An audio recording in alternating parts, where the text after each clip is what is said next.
তো নমস্কার বন্ধুরা, তোমরা কেমন আছো? আশা করি খুবই ভালো আছো। তো বন্ধুরা, আমি আলুর দম রান্না করব। তো এখন আমি কীভাবে রান্না করি আপনারা দেখতে থাকুন। তো একটু তেজপাতা আছে, এটা একটু ভেজে নিচ্ছি আমি, হাত দিয়ে উঠাই নেই, ভাজা হয়ে গেছে। তা এখন আমি তেলটা দিব না, এখন একটু জিরা ভেজে রাখি, আমি।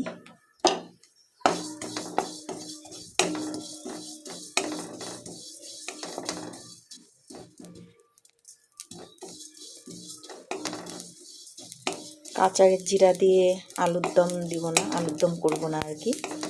একটু ভাজা করে নিয়ে সেন্টটা ভালো বেরায়।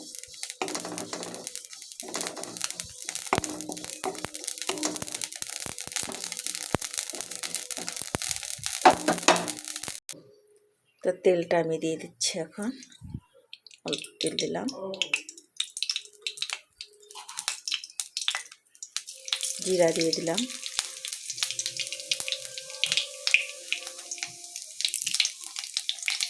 তেজপাতা দিয়ে দিলাম,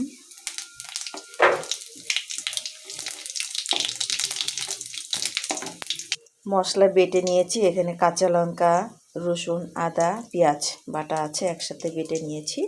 তো এখন আমি দিয়ে দিচ্ছি।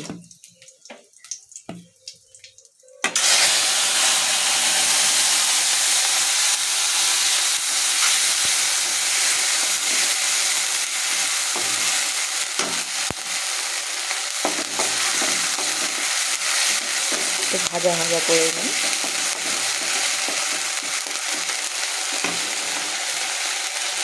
হলুদ দিয়ে দিয়েছি, লবণ দিয়ে দিয়েছি, আর একটুখানি কাশ্মীরের গুঁড়া লঙ্কা দিলাম।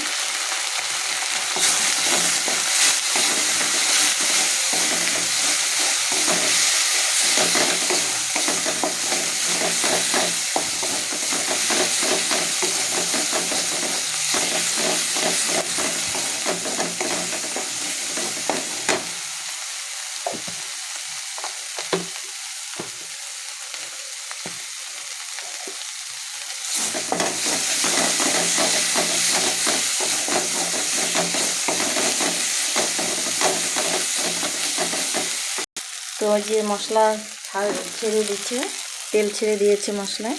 তো এখন আমি যে আলুটা দিয়ে দিচ্ছি।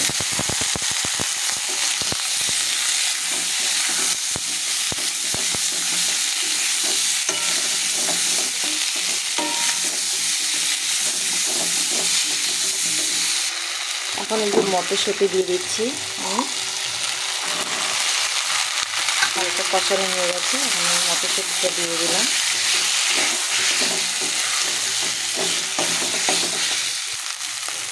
তো অনেকে আলু মানে ভেঙে ভেঙে দেয় আর কি। তা আমার কাছে ভেঙে দিলে আমার না কীরকম হয়, মানে আলুটা ভাঙা আলুর দমটা আমার পছন্দ হয় না। আলুর দম থাকবে, একদম গোটা গোটা থাকবে, এটাই ভালো লাগে। আপনারা এরকম গোটা গোটা করেই রান্না করে খাবেন, খুব ভালো। আর লবণ দিয়ে সেদ্ধ করবেন, তাহলে ভেতরে লবণটা ঢুকবে। আর তরকারি একটু দিবেন, ওটাও টানবে, তাহলে দিবেন সমান সমান হয়ে যাবে। লবণ গোটা থাকলে গোটাই ভালো লাগে, কেটেও দিতে হয় না, ভেঙেও দিতে হয় না। টুকরা বলছিলাম, টুকরা মানে টুকরা করা আর কি। টুকরা করে দিলে আর কি দিতে না দিলেও চলবে, আর ভেঙে না দিলেও, মানে এরকম গোটা গোটা দিলেই হবে। আমি তো অনেক সময় তো কোটা বলি, মানে কাটাকে, তো অনেকে বুঝতে পারবেন না। আমার একটু ভাষা একটু অন্যরকম, কখন কোন ভাষা বলি বোঝা মুশকিল। সবার সাথে মিশতে হয়, সবার ভাষাই ব্যবহার করতে লাগে, সবার সাথে মিশতে। আমাদের এই পাড়াতে সব আছে, বাংলাদেশ আছে, ইন্ডিয়ান আছে, সবই আছে, সবাই আছে। তো সবার সঙ্গে আমরা মিশে মিশে সব রকম ভাষা শিখে গেছি। কখনো নিজেও বলি।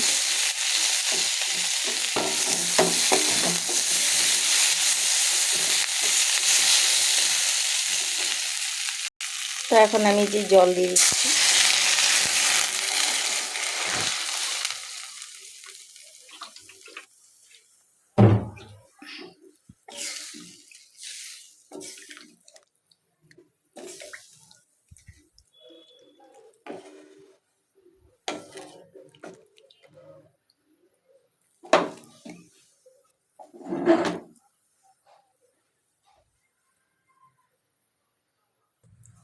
তো আমি একটু ঢেকে দিচ্ছি, হতে থাক।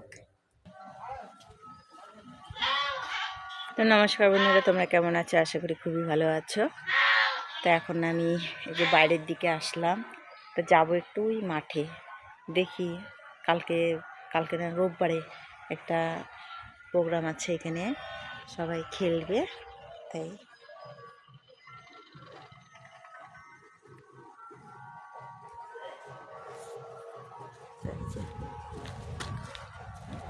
আপনাদেরকে একটু যাই, আপনারাও আমার সঙ্গে আসেন, ঘুরে ঘুরে আসেন। দেখুন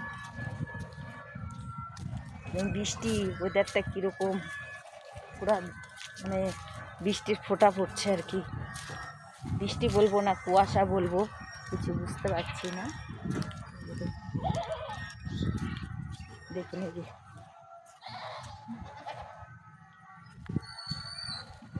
ওয়েদারটা কীরকম করছে,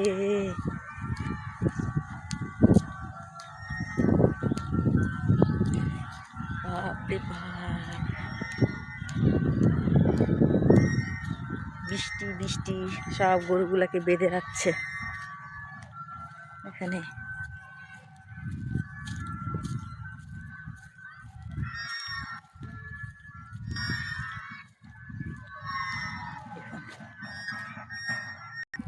এই যে বাঁশ দিয়ে সব ঘেরাও দিয়ে দিয়েছে, কালকের মধ্যে কমপ্লিট হয়ে যাবে, রোববারে সব খেলা হবে। সব বাচ্চারা দেখুন খেলছে। যাই বন্ধুরা, বাড়িতে তরকারি বসাই দিয়ে আসছি, একটু দেখতে বাইরে।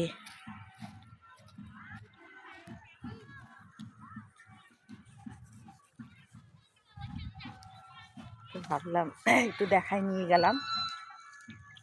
এই যে দেখুন কত ভয়ও লাগে বন্ধুরা এখানে।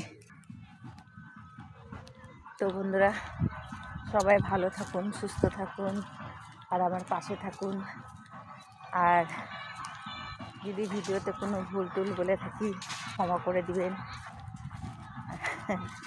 নতুন ভিডিও বানাচ্ছি, আপনারা একটু সাপোর্ট করুন। আপনাদের সাপোর্টে আমি যেন একটু দাঁড়াতে পারি, তো এটাই আপনাদের কাছে আমি রিকোয়েস্ট করি বা মিনতি করি, যা কিছু বলেন। দেখুন আপনারা পাশে থাকলে আমরা দাঁড়াতে পারবো, আপনারা পাশে থাকেন তাহলেই হবে। একটু চলে আসলাম, দেখুন কিসে যেন পায়খানা করেছে, ঠাকুর সব বেঁধে দিয়েছে। তোরা তো বাড়ির গাছ কেবল ফুল পড়ছে, যত্ন সেভাবে হচ্ছে না, শীত পড়ছে, এই কারণের জন্য গাছগুলো বাড়ছেও না, রোদ কম পড়ে। আর শীতে কীরকম হয়ে গেছে গাছগুলো, আমার পোকড়া লেগে গেছে। তো বন্ধুরা এই যে আমি বাটা বেটে নিলাম, সেই তেজপাতা আর জিরা ভাজা বেটে নিয়েছি, আর আমি এখানে রেখে দিয়েছি। এখন আমি ঝোল হয়ে গেছে প্রায়, এই যে এটা দিয়ে এটা একটু নাড়াচাড়া দিয়ে নিই।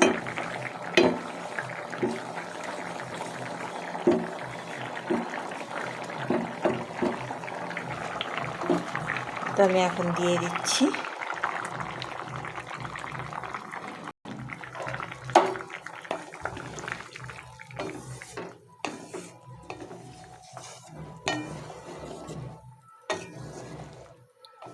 তেজপাতা দিবেন একটু ভেজে নিয়ে, আর জিরা আর তেজপাতা বেটে দিবেন না, এত সুন্দর একটা সেন্ট বাড়াবে না, খেয়ে দেখবেন এইভাবে রান্না করে। তো আমি আগেই তো ঢাকনা সরিয়ে রেখেছিলাম, তো এটা আপনাদের সঙ্গে শেয়ার করতে পারিনি। দেখলাম সবজি অনেকটা ঝোল শুকিয়ে গেছে, সেই জন্য আর কি আমি আবার দেখানোর টাইম পাইনি। তো আমি মশলা দিয়ে দিলাম, আর এখন রাখছি নামানো অবধি, একটু জাল হবে নামিয়ে দিলাম। যেহেতু আমার ঝোল হয়ে গেছে আমি এখন নামিয়ে দিচ্ছি। আর যেহেতু আমি ভাজা মশলা দিয়েছি তার জন্য আমি গরম মশলা দিইনি, তো আমি গ্যাসটা অফ করে দিলাম, এখন নামিয়ে নিচ্ছি। একটু ঝোল থাকবেই এক তরকারি, সে কারণের জন্য। তো আপনাদের যদি ভালো লাগে ভিডিওটা তাহলে লাইক কমেন্ট শেয়ার করে দিয়েন, আমার পাশে থাকেন। ধন্যবাদ, সবাই ভালো থাকেন, সুস্থ থাকেন।